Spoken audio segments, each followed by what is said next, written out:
Ambassador Zexathara clicked his claws against the metal desk as he read the assignment file. Another new species evaluation.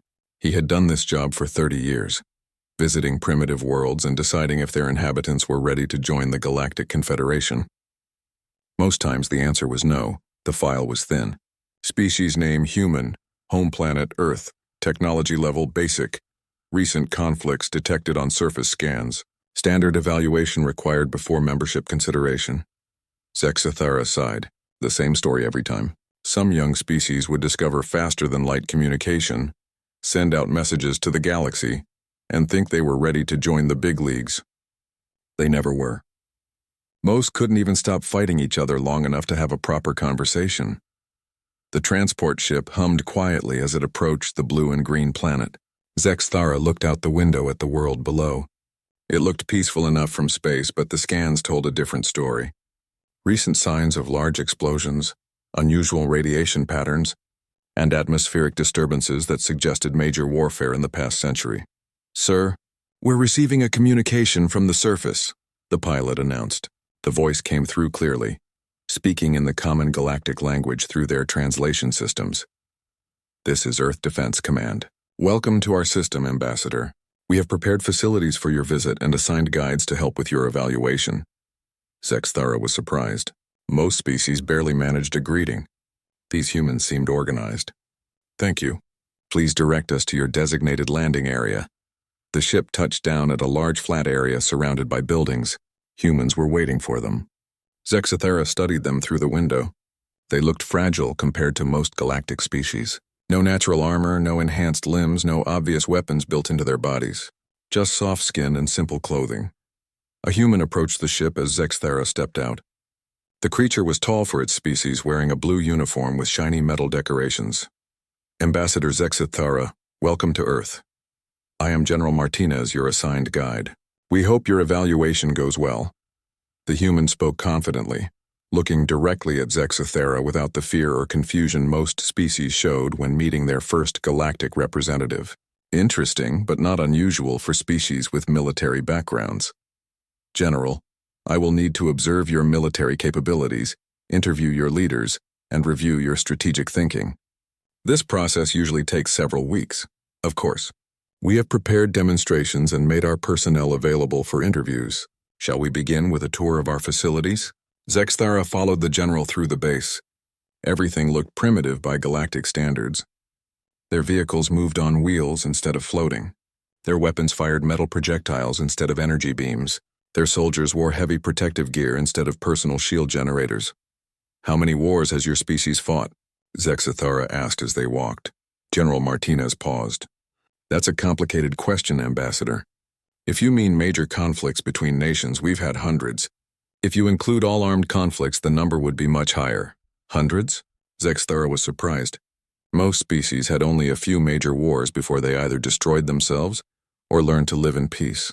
"Your species seems quite violent." "We prefer to think of ourselves as passionate about our beliefs," the general replied. "Though I admit our history has been bloody." They entered a large room where human soldiers were training. Zexathara watched them practice with their primitive weapons.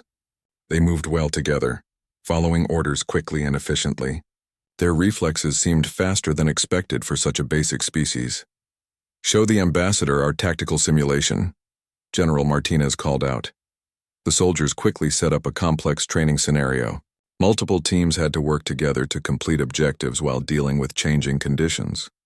Zexathara had seen similar exercises on dozens of worlds, but something felt different here. The humans adapted to changes almost instantly. When their communication equipment failed, they switched to hand signals without missing a beat. When their planned route was blocked, they found new paths in seconds. When their weapons jammed, they improvised with whatever materials they could find. "Impressive adaptability," Zexathara admitted. "Most species require extensive retraining when conditions change." "Humans learn to expect the unexpected," General Martinez said. "No plan survives contact with the enemy, as we say." That evening, Zexathara reviewed his notes in his temporary quarters. The humans were more organized than most primitive species, but still clearly behind galactic technology by centuries. Their weapons were crude, their vehicles slow, and their armor basic.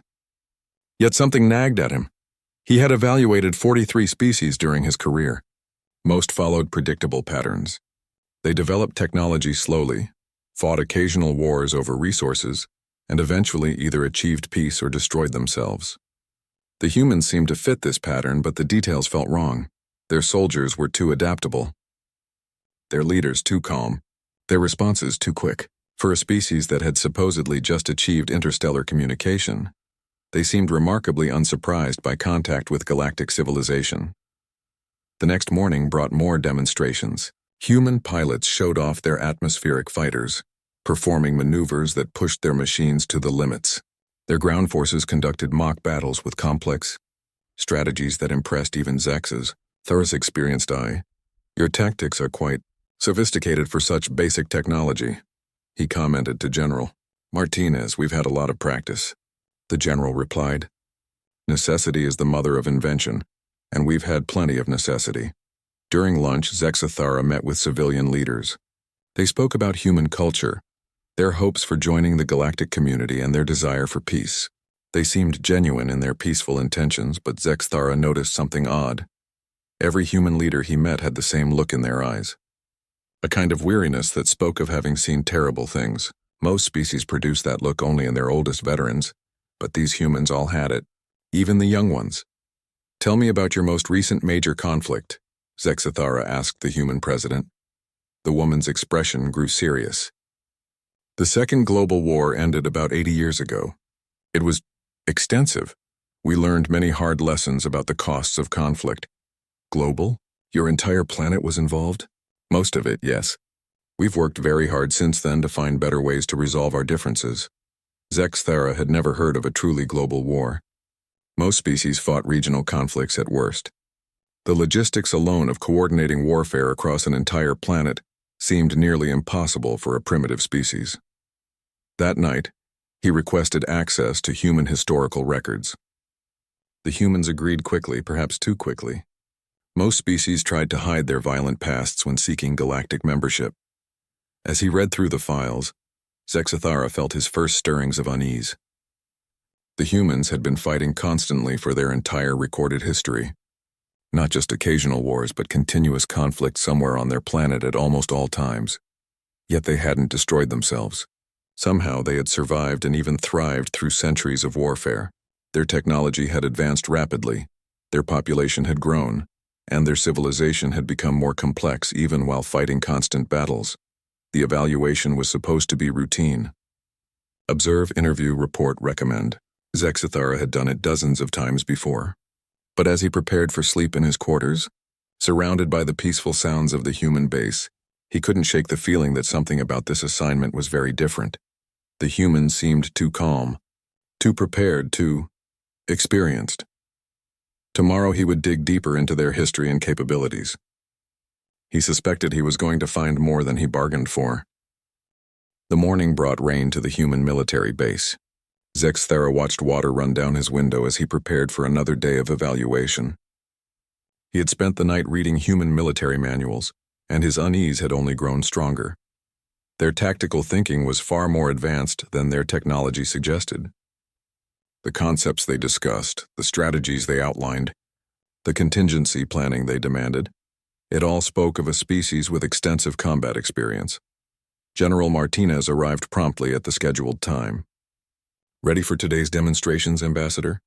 "I want to see your soldiers deal with equipment failure," Zexathara said. "Stress testing, not standard exercises," the general smiled. "Of course." Sergeant Williams set up the Murphy scenario. Zexathara had never heard the term before, but the humans clearly understood it. Within minutes, they had created a training situation where everything that could go wrong did go wrong. The human squad's communication systems failed first. Then their weapons jammed. Their vehicles broke down. Their maps were destroyed. Their backup equipment was captured by the opposing force. By any reasonable measure, the mission should have been impossible to complete. But the humans adapted. They used broken radio parts to create simple signals. They fixed their weapons with pieces from damaged vehicles. They navigated by the stars and landmarks. They improvised explosives from training materials. They completed their objective using methods that weren't in any manual Zexathara had ever read. How do they know to do this? he asked General Martinez. Experience. Every human soldier learns that equipment fails when you need it most. We train for that reality. But where does the experience come from? Your species only recently developed advanced technology. General Martinez was quiet for a moment. We've been fighting for a very long time, Ambassador. We've learned to make do with whatever we have. That afternoon, Zexathera observed a wargaming exercise. Human commanders were given a simulation based on conflicts from galactic history, species that had fought the Confederation's enemies and lost. The humans were given the same starting conditions, the same resources, the same challenges. They won. More disturbing, they won using strategies that the computer simulation couldn't predict.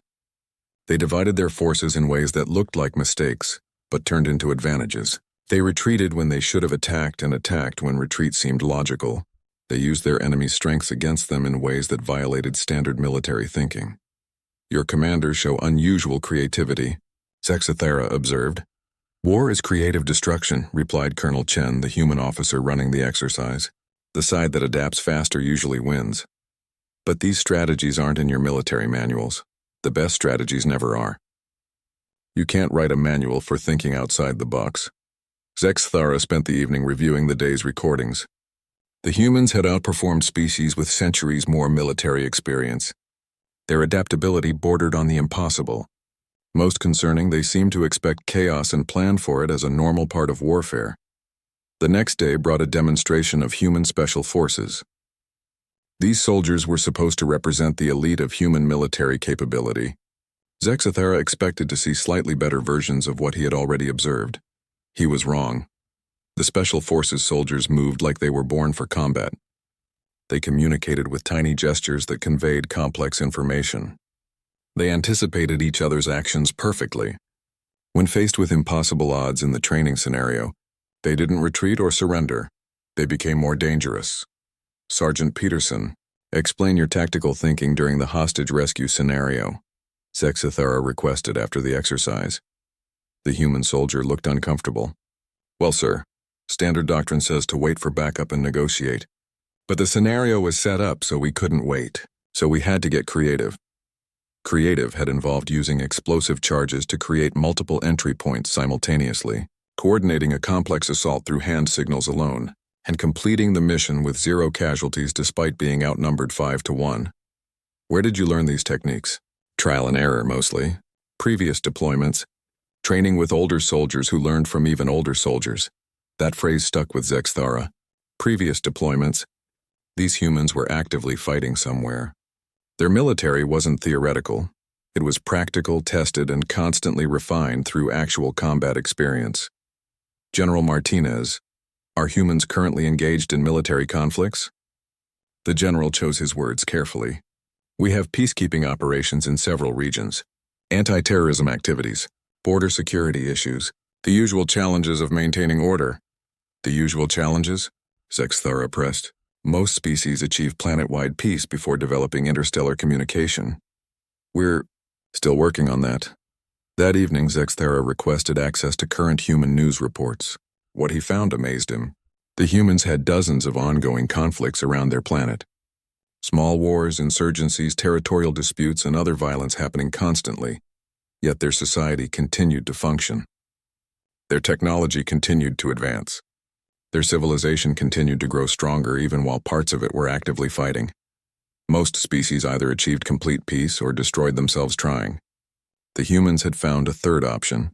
They had learned to live with constant conflict and thrive despite it. The realization hit him like a cold wave. These weren't primitive warriors learning to fight. These were experienced combatants who had never stopped fighting. Their entire civilization was built around the assumption that conflict was normal and peace was temporary. No wonder their soldiers adapted so quickly. No wonder their strategies were so unconventional. No wonder their leaders had that weary look in their eyes. They weren't preparing for war. They were already at war and had been for their entire recorded history. The next morning, Zexathera changed his evaluation approach. Instead of testing human military capability, he began trying to understand its scope. General, how many human soldiers have actual combat experience? Define combat experience. Direct engagement with hostile forces under live fire conditions. General Martinez thought for a moment. Roughly 30% of our active military. Higher percentage among our officers and special forces. 30%. In most galactic species, less than 1% of military personnel ever saw real combat. The humans had an entire generation of veterans from ongoing conflicts. And how many conflicts is your species currently managing? Conflicts? Or military operations in general? The distinction worried Zexithara. Both. 47 active military operations of various sizes. 12 situations that could be classified as active conflicts. 3 that might escalate to regional wars if not carefully managed. The numbers were staggering. Most species considered a single conflict a major crisis. The humans were casually managing dozens simultaneously. That night, alone in his quarters, Zexithara faced a disturbing truth. He wasn't evaluating a primitive species learning to fight. He was studying a species that had turned warfare into an art form and practiced it continuously for centuries. Their primitive technology wasn't a sign of underdevelopment. It was restraint. They had developed incredible tactical skill and strategic thinking because they couldn't rely on superior technology to win their battles. The humans weren't just experienced fighters. They were the most experienced fighters he had ever encountered, and tomorrow, he would begin to understand just how deep that experience ran. Zexithara requested access to human historical military records. He expected resistance or heavily edited versions of events. Instead, the humans provided complete archives going back thousands of years. Everything is there, General Martinez explained as they walked to the records facility. We believe in learning from our mistakes. The archives were massive. Building after building filled with documents, recordings, and artifacts from human conflicts. Zexithara realized he could spend years here and barely scratch the surface. Start with this, suggested Dr. Sarah Kim, the chief military historian. She handed him a thick book labeled Brief Overview of Human Warfare. Condensed version. Brief overview. Condensed version. The book was over 800 pages long. Zexithara began reading and immediately understood why his unease had been growing. Humans hadn't just fought many wars. They had revolutionized warfare repeatedly throughout their history. Their earliest records showed simple combat with clubs and stones. Within a few thousand years, they had developed bronze weapons, organized armies, and complex battle tactics. The progression never stopped. Iron weapons led to cavalry charges. Cavalry led to defensive fortifications. Fortifications led to siege weapons. Siege weapons led to gunpowder. Gunpowder led to cannons and firearms. The pattern continued endlessly, each advancement in warfare driving the next innovation. Dr. Kim, this rate of military development seems unusually fast. She nodded grimly. War has always been our greatest teacher. When survival depends on having better weapons and tactics than your enemy, innovation happens quickly. Zexithara continued reading. The human development of warfare was unlike anything in galactic records. Most species developed military technology slowly, used it for brief conflicts, then focused on peaceful pursuits. Humans developed it rapidly and never stopped improving it. Their medieval period showed knights in armor, castle sieges, and organized military formations. Their industrial age brought rifles, artillery, and the first mechanized warfare. Then came what they called the World Wars. Zexithara stopped reading. Dr. Kim explained these world wars to me. Her expression became serious. The first global conflicts in human history. Nations across the entire planet took sides and fought simultaneously. The entire planet was at war? Most of it, yes.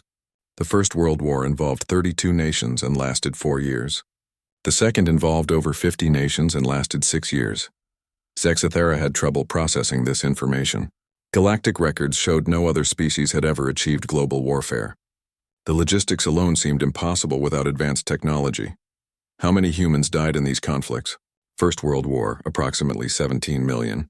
Second World War, between 70 and 80 million. The numbers were staggering. Most galactic species had populations smaller than human war casualties. Yet humans had survived these losses and continued developing. And after these wars, we developed nuclear weapons. Zexithara nearly dropped the book. Nuclear weapons were typically the last technology a species developed before either achieving permanent peace or destroying themselves. You created weapons capable of destroying your planet? Yes, and used them twice, but you survived? We learned restraint. The hard way. Dr. Kim showed him records of the Cold War period. Two human superpowers with enough nuclear weapons to destroy their planet multiple times, facing each other for decades without direct conflict. Instead, they fought proxy wars, engaged in espionage, and developed even more advanced weapons. "This is impossible," Zexthara muttered. "No species maintains that level of tension without either making peace or destroying themselves." "We're good at living with tension," Dr. Kim replied. "We've had lots of practice." The records showed humans had fought constantly throughout their history, but the nature of their warfare kept evolving. They developed new concepts that didn't exist in galactic military thinking. Total war, conflicts where entire populations and economies were mobilized for fighting.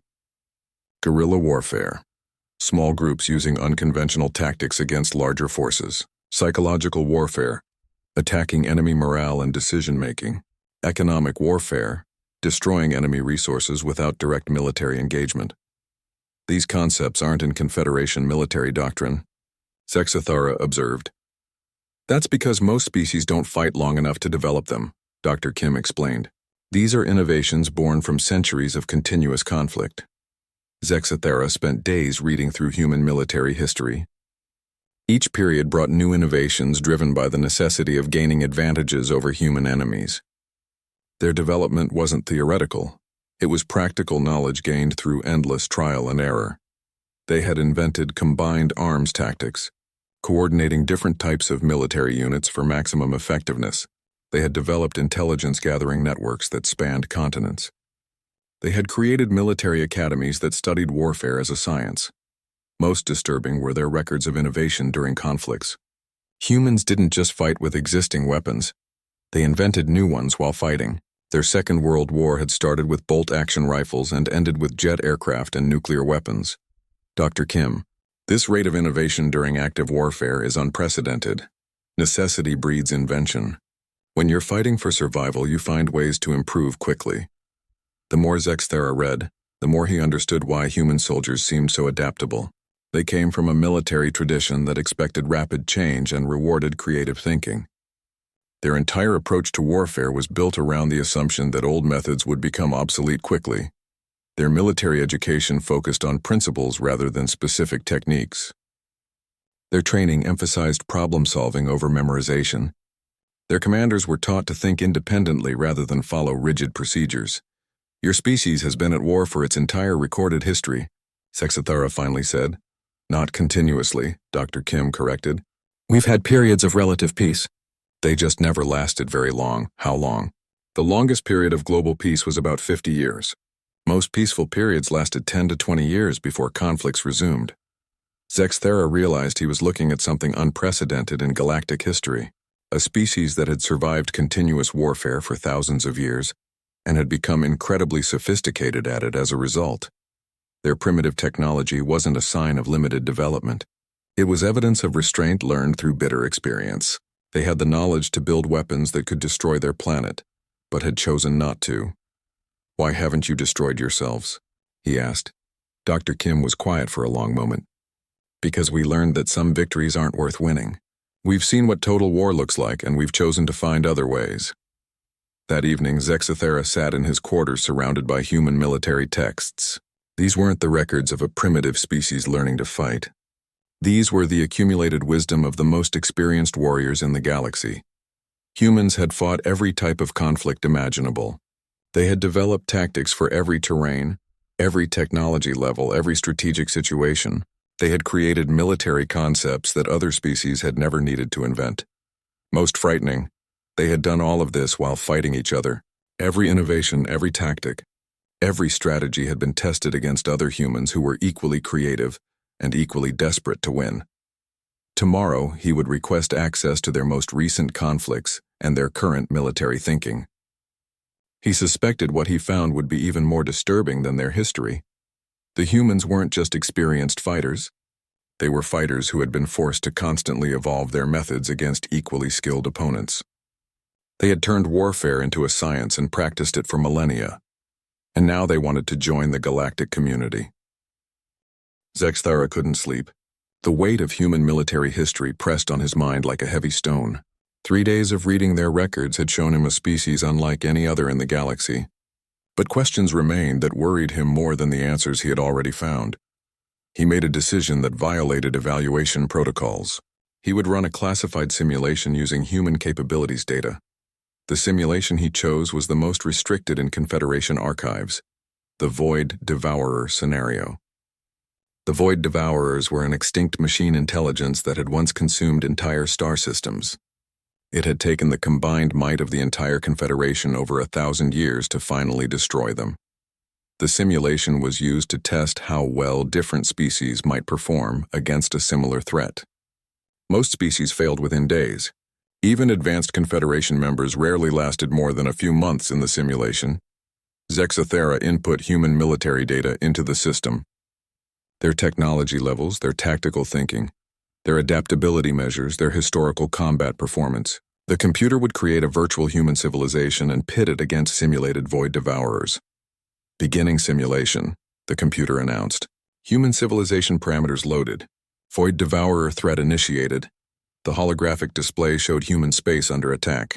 Massive machine ships appeared at the edge of their solar system and began advancing toward Earth. The virtual humans responded as expected, mobilizing their military and attempting to meet the threat with conventional tactics. They lasted 6 hours before their entire fleet was destroyed.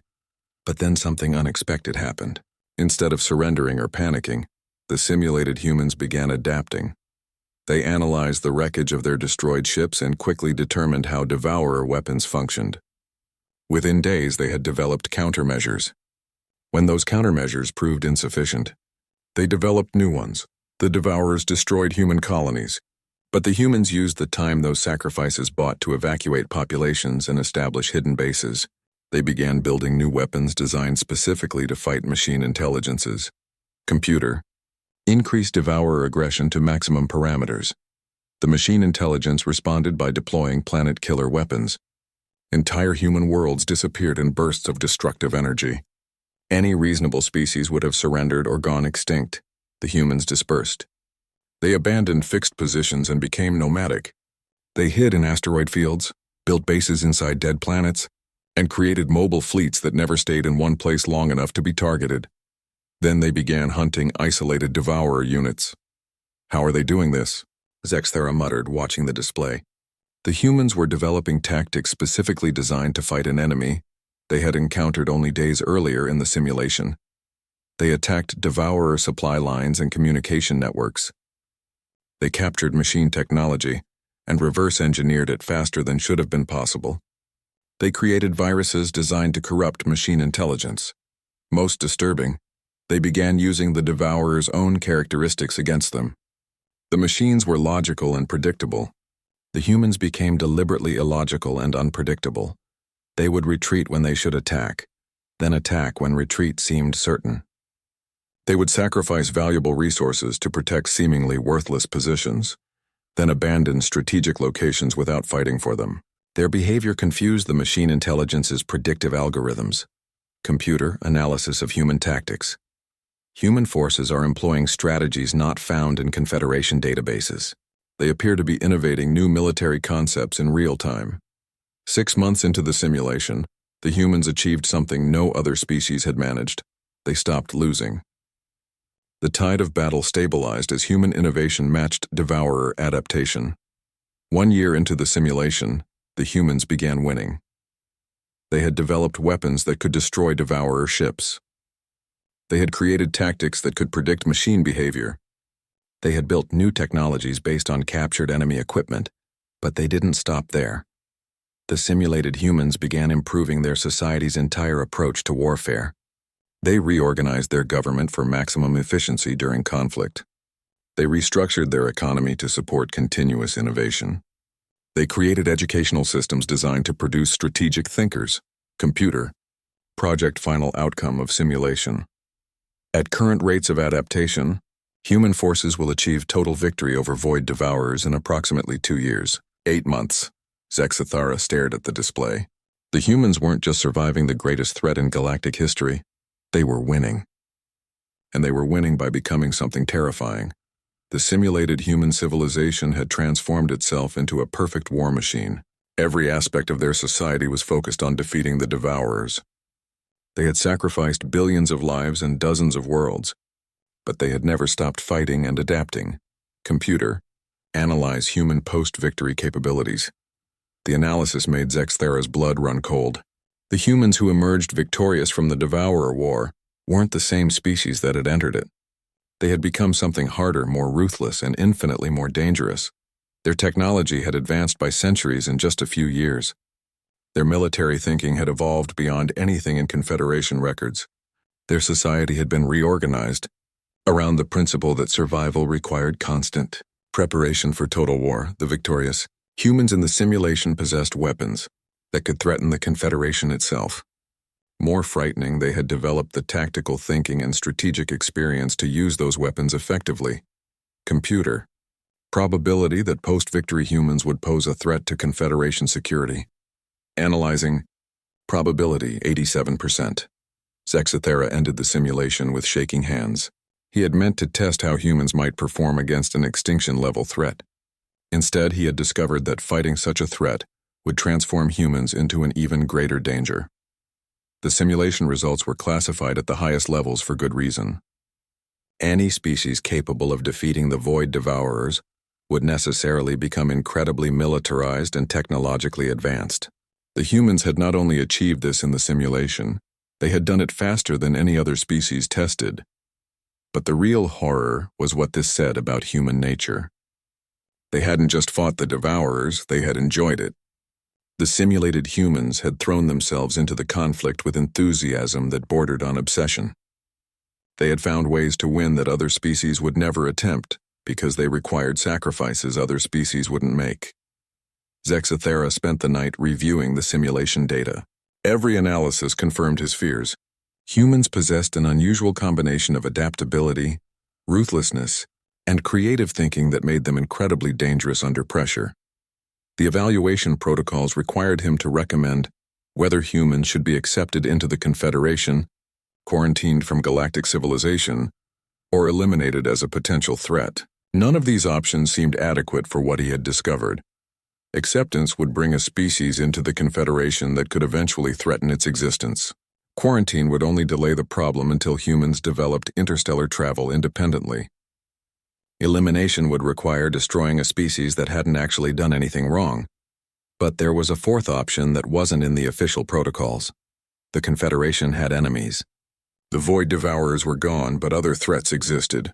Hostile species that raided Confederation space. Unknown dangers that might emerge from unexplored regions of the galaxy. The universe was not a safe place. Maybe the galaxy needed a species like humans. Maybe it needed fighters who could adapt to any threat and find ways to win impossible conflicts. Maybe the question wasn't whether humans were dangerous, but whether that danger could be pointed in the right direction. Zexthera made another decision that violated protocols. Tomorrow he would ask human leaders about their intentions and their understanding of their own capabilities. The simulation had shown him what humans could become. Now he needed to understand what they chose to be. The answer would determine not just their fate, but possibly the fate of the entire galaxy. Zexthera sat across from President Chen in the quiet office overlooking the human capital. Outside the windows, millions of humans went about their daily lives, unaware that their future hung in the balance of this conversation. "I need to ask you some difficult questions," Zexthera began. "Your answers will determine my recommendation to the Confederation."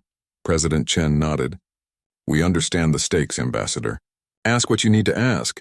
Why do humans fight so much?" The question seemed to surprise the President. She was quiet for a long moment before answering. "We fight because we care deeply about things. Our beliefs, our families, our ways of life. When those things are threatened, we choose to fight rather than surrender them. But you fight each other, your own species. Yes, because we don't all agree on what's worth fighting for. What seems precious to one group seems worthless to another. We've learned to live with that disagreement, but we haven't learned to resolve it peacefully." Zexthera thought about the simulation results. "Do you understand what your species is capable of becoming during warfare?" President Chen's expression grew serious. "You've been reading our history.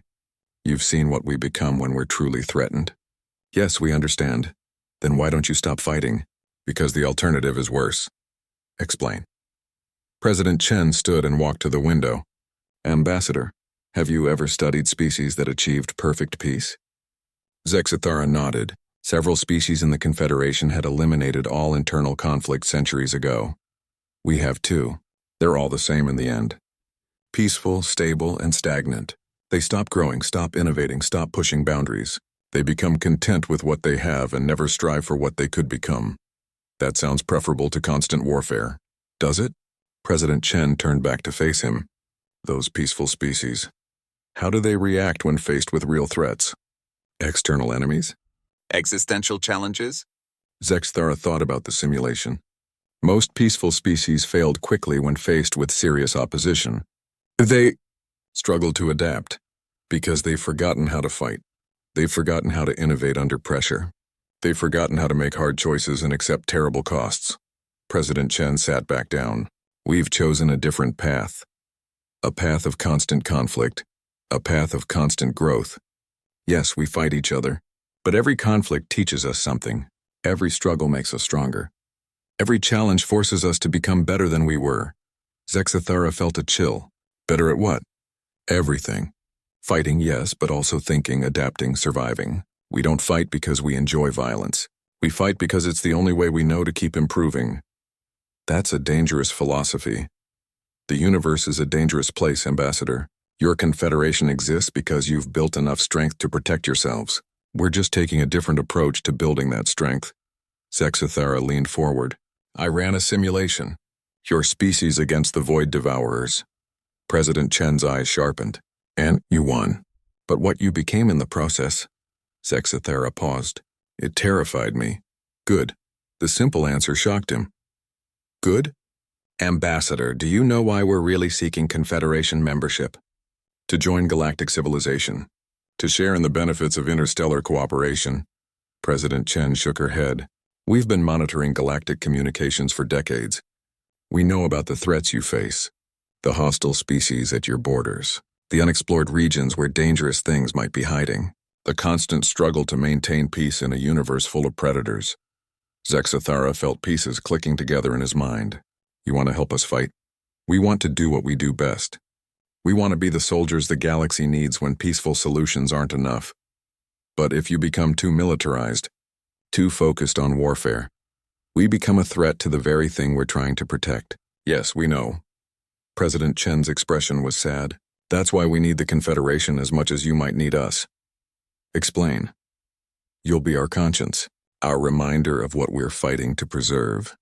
Without that anchor, we might lose ourselves to the very conflicts we're trying to win. Zexathara understood now. The humans weren't just offering their military capabilities to the Confederation. They were asking the Confederation to help them stay human while they used those capabilities. You're asking us to trust you with the power to destroy us, yes, because you're also asking us to trust you to help us stay worthy of that power. They sat in silence for several minutes. Outside, human children played in parks while their parents worked in offices and factories.